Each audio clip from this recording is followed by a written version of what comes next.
Dude, this is the gift that never ends. It never.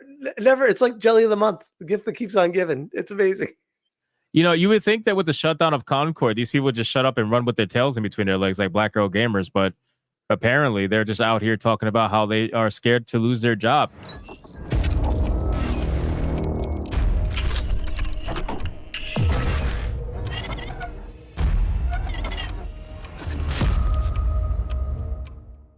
Now, my thing is like, wouldn't you be actively applying elsewhere right now? Like, what are you doing? You know what it is? They got comfortable. But they're not fired yet. Well, the writing's on the wall. Let's be honest here. Like, of course, I'm just saying they're not fired yet. They're not fired yet. You also gotta be honest here. These people are stupid, right? So they're gonna wait till the last second. I don't know. Stupid, possibly. Lazy, definitely. Like, they are taking full advantage of the predicament that they're in right now. I can only imagine being a fly on the wall with some of those boardroom meetings that they're having with the whole engineering team, and they're like, so we got a lot of questions we need to answer here. I gotta imagine that it must have been a really good gig to be able to be paid a salary for 8 years to work without on putting Concord, a game out ever, and then technically not releasing a game. I mean, you did for 10 days and then it was gone, but you got paid 8 years. You have 8 years of your life. Some of these people, and you were taken care of for that long, paid a salary for that long, and you didn't even have to produce for it. It's just, wow. Talk about grifting. That is good. And then this is the whole yin and yang where reality hits you in the face after you live in life so good without doing a damn thing besides just casually drawing pictures, which I'm sure you've seen the people like making different drawings and sketches and improving the characters. And they're doing it in like one sitting. And I'm like, oh my God, this is bad. It's so fucking bad. It's so bad. These people did it for 8 years and refused to make any design changes. I mean, look at this. What is I told this?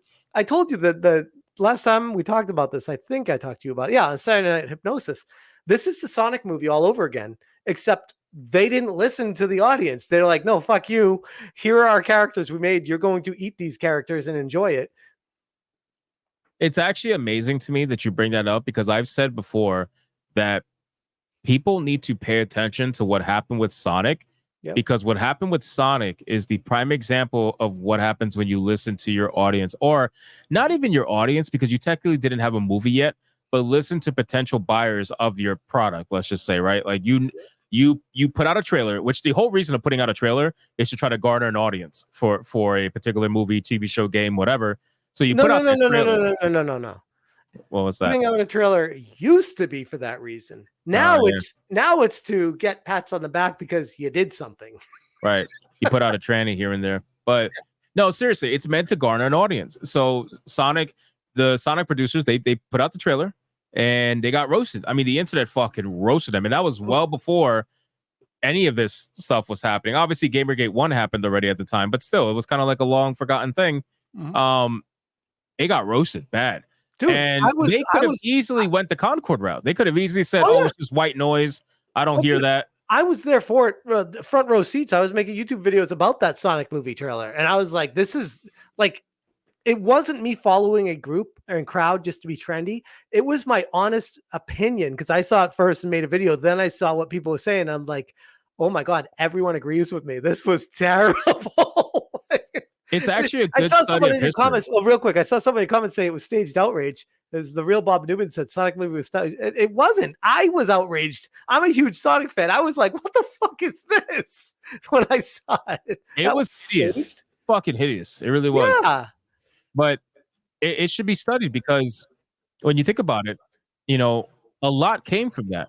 You know, if the people who made Sonic chose to go the Concord route and say that all the hate they were getting is white noise, and you know, fans don't understand what they want, and you know, we know better, but whatever.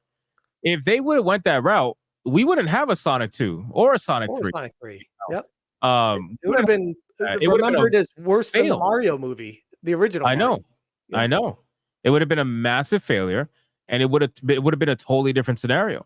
Yep. So that's why I say, like, these developers, and not only just in gaming, but Hollywood TV, all that stuff, like, they need to study the reaction that the Sonic developers, Jesus, the Sonic creators made with their movie, because that's how you do it, right? And But it's not you like gotta remember, dude, if you're so caught up in your own head where you're telling people what your preferred pronouns are that they have to address you as, you don't give a shit about what someone else's life and what they think. You want them to address you and respect you. That's all you care about.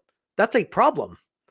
I guess, but when it came to Concord, it wasn't just the pronouns. It was the fact that the characters were just straight up fucking ugly. No. But I'm saying I think that they go hand in hand with each other. Like the preferred pronouns thing is I'm all about me, narcissistic.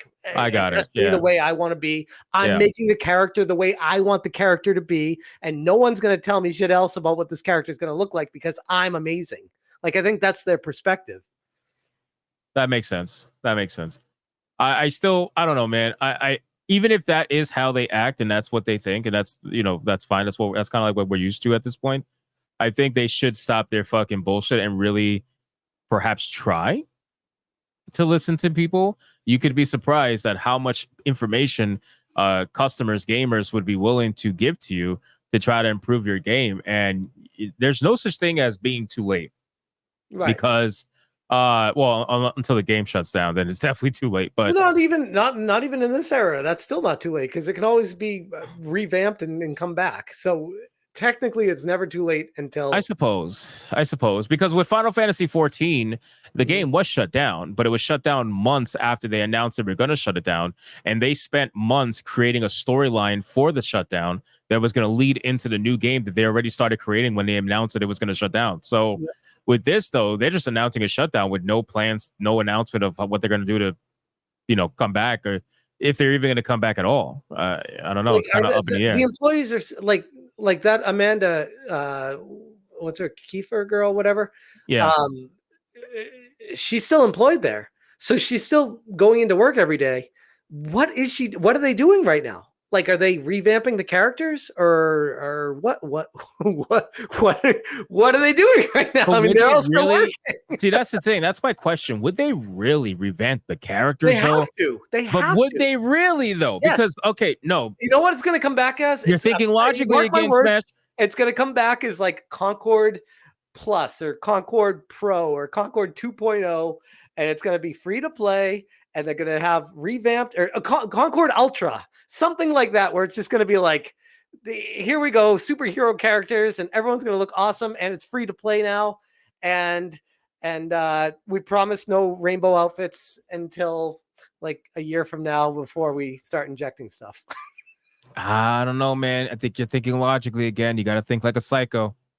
But I think even a psycho has to realize if you've lost all your money, you need to start doing something different eventually. And if you don't, the people with real money that have logic will start making those decisions for you. Eventually, logic prevails.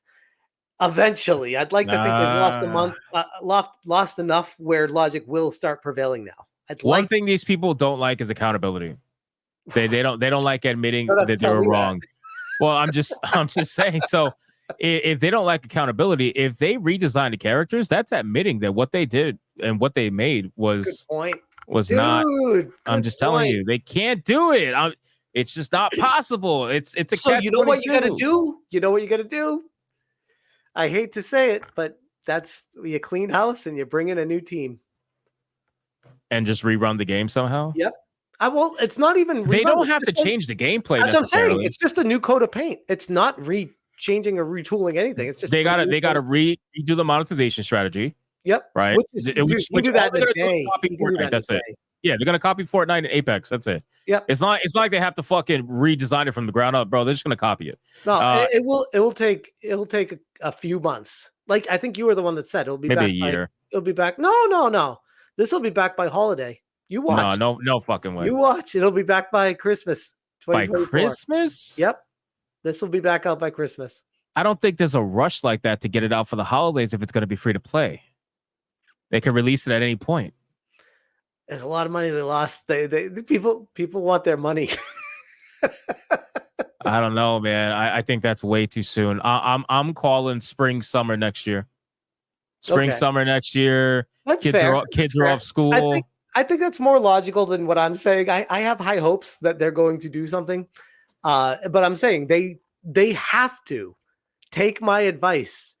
And this is a YouTube video that I hope to make someday. Firewalk Studios cleans house, fires Me too. all major developers, and reevaluates, and begins hiring process for new developers. I'm waiting to make that video. Either that or Sony will take some of them and move them over to another studio, maybe the one making Fair Games. I don't know if you can hide these people after losing $200+ million. You can hide some of them. No, not after losing $200+ million. I don't think you start hiding people. I think you start making cuts at that point. I mean, yeah, you definitely make cuts, no doubt about it. But I think, man, that's under the assumption they're actually going to release the game. I don't know, man, because at this point, a $200+ million loss and you don't even have a game to show for it. The game's dead. That's studio closure territory. That's not firing territory. That's like, you know what? Shuttle all this shit. Like, we're done. We'll write it off. You're worth more. You're worth more as a tax write-off than you are. Dude, they just bought Firewalk for from probably Monsters, and it was an undisclosed amount of money. How much do you think they bought them for? Firewalk? Yeah. A couple $100 million, probably. That's what I was thinking too. So we're talking. I don't think it was a lot. Well, I mean, it's a lot. A couple $100 million is a lot of money. Not for a company like Sony. I'm thinking. Okay, but a let's couple say $100 million to buy a studio, and then a couple $100 million lost in game development. Now we're talking $400 million. It's strange. Don't worry about it. It's okay. There could be Suicide Squad and losing that much on just the game alone. That's true, I guess. It's okay.